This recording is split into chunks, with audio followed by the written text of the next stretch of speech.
Once again, it's a privilege to be welcome into your homes. Today we are reading from Luke chapter 12, verse 13 to 21.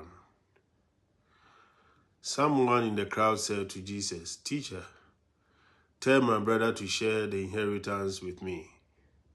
He replied to him, "Friend, who appointed me as your judge and arbitrator?" Then he said to the crowd, "Take care to guard against all greed, for though one may be rich, one's life does not consist of possessions." Then he told them a parable. There was a rich man whose land produced a bountiful harvest. He asked himself, "What shall I do? For I do not have space to store my harvest." And he said, "This is what I shall do.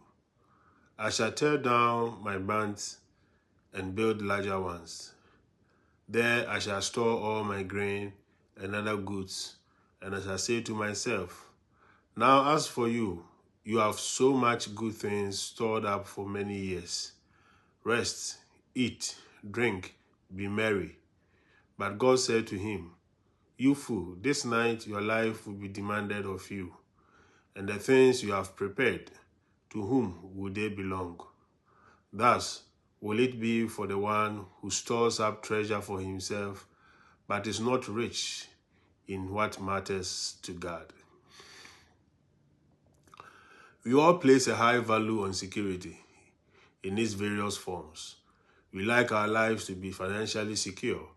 We like to feel that our job is secure, that our home is secure, that our health is secure, that we live in a secure society. Security is a very legitimate human need and requirement. Jesus speaks about security of life. He says that a person's life is not made secure by what he owns. Possessions can only give us so much security and no more. The man in the parable we have just heard made the mistake of thinking that possessions will provide him with total security of life. Jesus declares that it is the person who is rich in the sight of God who will be secure in the ultimate and true sense of that word. We are rich in the sight of God when we live our lives generously, when we give of ourselves as Jesus did, rather than hoarding for ourselves like the man in the parable.